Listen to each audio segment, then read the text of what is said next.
They told you you're just a man, flesh and bone, born to work, pay bills, and hope for some peace before you die. But what if that's the biggest lie you've ever believed? What if you're not here to be a piece on the board, but the one who created the game? The truth is, you were never just human. That discomfort you've always carried, that nagging feeling that life doesn't quite add up, it's not anxiety. It's the memory of your divine identity waking up. You've been hypnotized, taught to live from fear, to act small, to believe you're separate from life, from power, from God. But here's the twist most never hear. You are God in form, not metaphorically, literally. Divine consciousness wearing skin, playing human. And the moment you remember that, your soul mission begins to activate. The question isn't, what should I do with my life? The real question is, what does life want to do through me?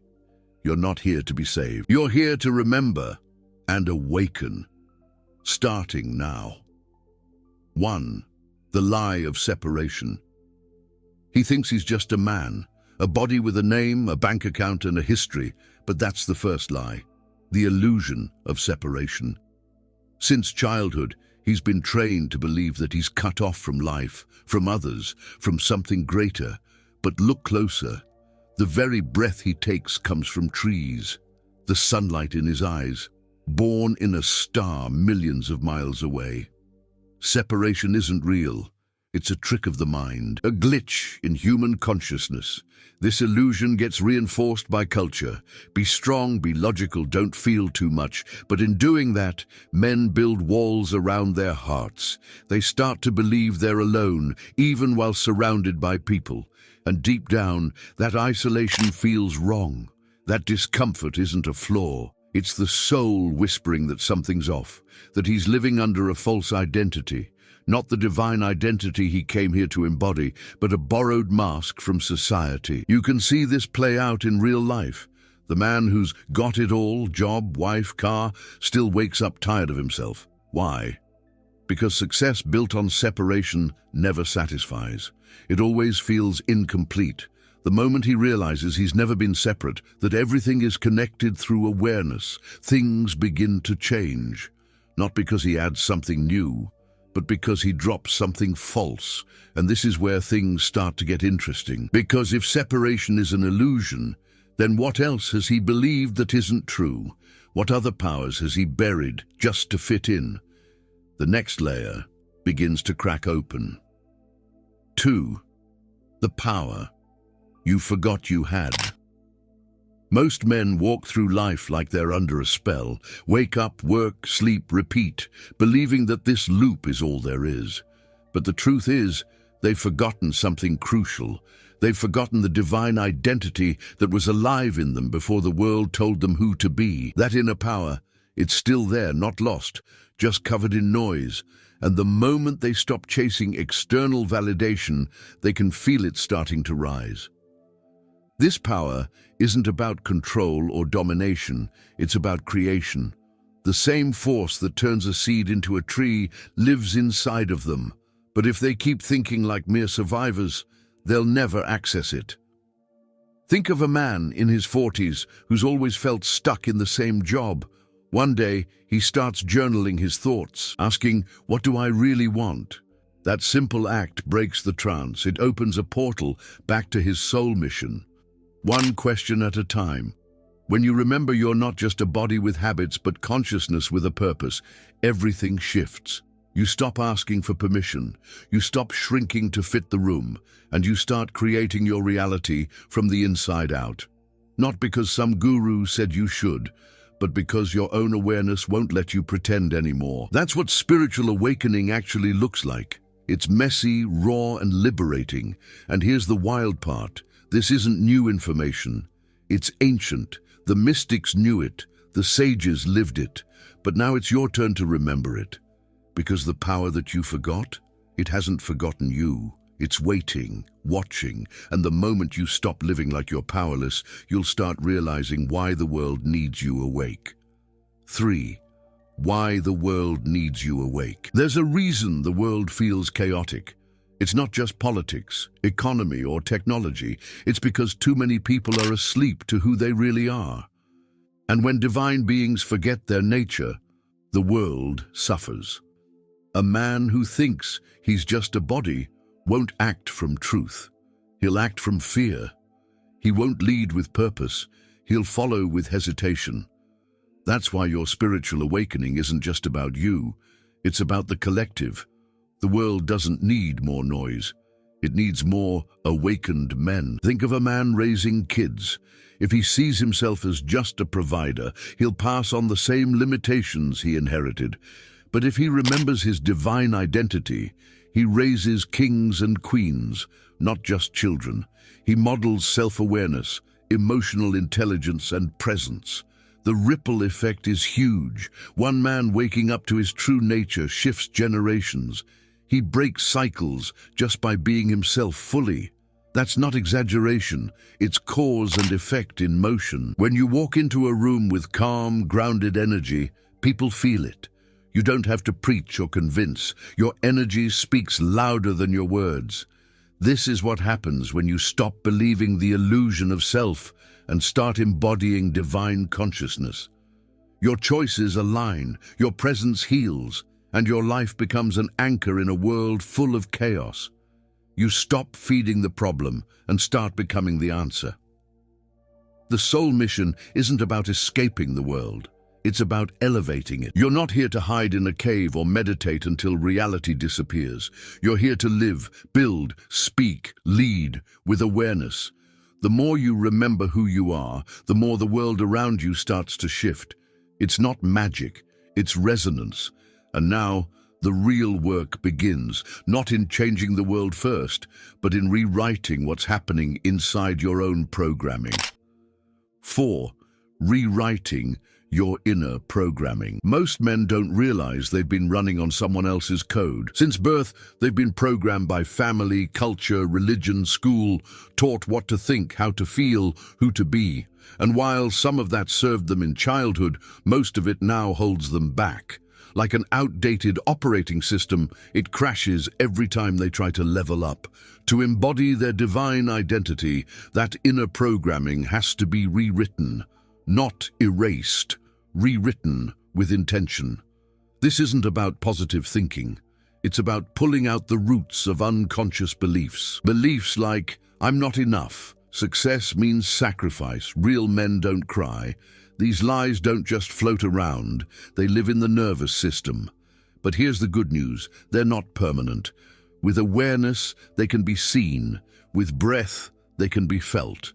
With repetition, they can be changed. Techniques like EFT, Emotional Freedom Technique, journaling and guided visualization are powerful tools for reprogramming the subconscious. Let's make it real. A man who's always felt not good enough can start by journaling where that belief came from. Was it a teacher who shamed him? A father who never said, I'm proud of you? By naming the memory, he reclaims the power. Then he writes the new code. I am enough because I exist. Repeating that in front of a mirror every morning while breathing deeply isn't cheesy, it's rewiring. It's spiritual weightlifting. The more he clears out the junk code, the more space opens up for his divine self to shine through. Life becomes lighter, more aligned. He no longer reacts from wounds, he responds from truth. And as this new programming takes root, something powerful happens. He starts walking differently, talking differently, making choices from a higher place. The kind of place where he no longer doubts if he's worthy. He just knows, and that knowing leads him into something even deeper. 5. Walking with the authority of God. When a man remembers he's not just human, he walks differently, not with arrogance, but with quiet authority. the kind of presence that doesn't need to shout to be heard. He no longer seeks approval because he's already anchored in divine identity. This isn't about playing some spiritual role. It's about moving through life with the awareness that he's not separate from the source. He is the source, expressing itself in human form, and that changes everything. Authority doesn't mean dominating others. It means owning your energy, taking full responsibility for your words, your actions, your presence. Imagine a man facing a tough decision, job loss, relationship tension, financial stress. Instead of spiraling, he gets still. He listens, he breathes, he asks his higher self, what's aligned here? That one pause, one conscious breath, can shift the entire outcome. That's walking like God, not controlling, but commanding with clarity. Every step becomes intentional. Every word carries weight, not because he's trying to be spiritual, but because his energy is now clean, aligned. This is the difference between reacting and responding, between hustling and creating. A man walking with divine awareness doesn't rush. He knows the universe moves with him. That doesn't mean life is perfect, but his relationship with life becomes different, more grounded, more honest, more powerful. This is the kind of man the world is starving for.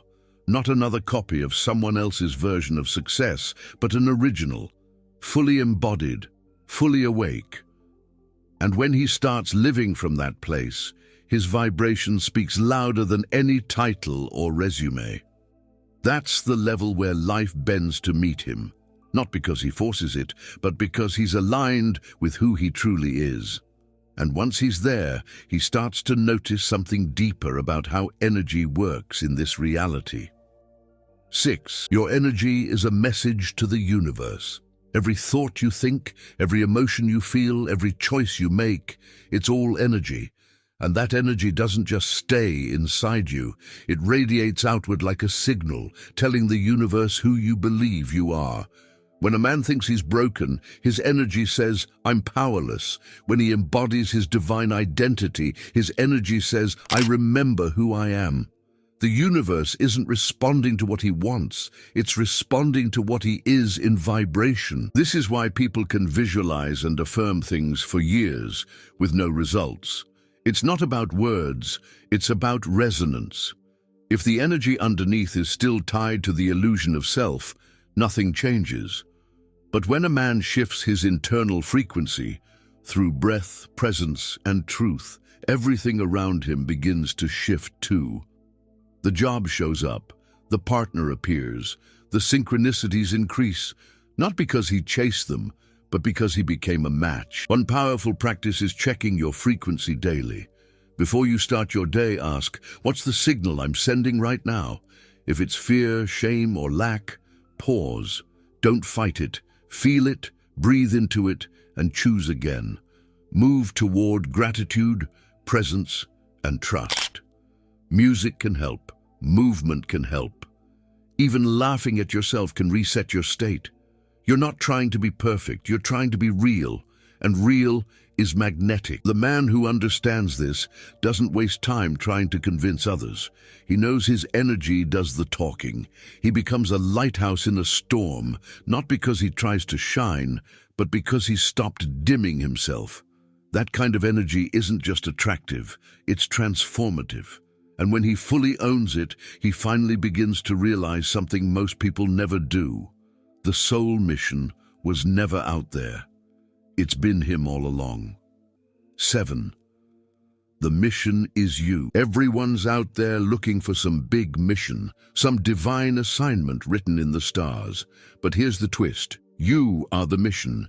It's not a job title, a career path, or a project you have to find. It's how you show up in this world right now as a living expression of divine consciousness. Your soul mission isn't something separate from you. It's who you become when you stop pretending to be less than what you are. You don't chase it. You uncover it. Think of it like this. The seed doesn't look for a map to become a tree. It just grows into it. That's you. Every layer you peel away, every false belief, every mask, every programmed role reveals more of the truth. And the truth is, you are here to remember, embody, and express the divine identity that's been buried under years of human conditioning. Your presence is the mission. Your healing is the mission. Your awakening is the mission. You don't need to quit your job and move to a mountain, unless that's your thing. What you need is to show up fully where you are, with the awareness that you're not just a man, you're a portal for divine power. When you speak from that place, you shift the room. When you love from that place, you heal people without saying a word. It's not about doing more, it's about being more. And that shift alone can change the entire trajectory of your life. So next time you wonder, what's my purpose? Must stop and breathe. Feel your heart, feel your breath, feel that quiet knowing behind your thoughts. That's it, that's the signal. That's the soul mission waking up in you, ready to move, ready to speak, ready to build a new reality. And now that you know, you can't unknow it. Something has already begun to move, and you're just getting started. If you want to elevate your vibrations and manifest with more ease, I have prepared something special for you. Click the link in the first pinned comment and join us in the journey of awakening your inner mage.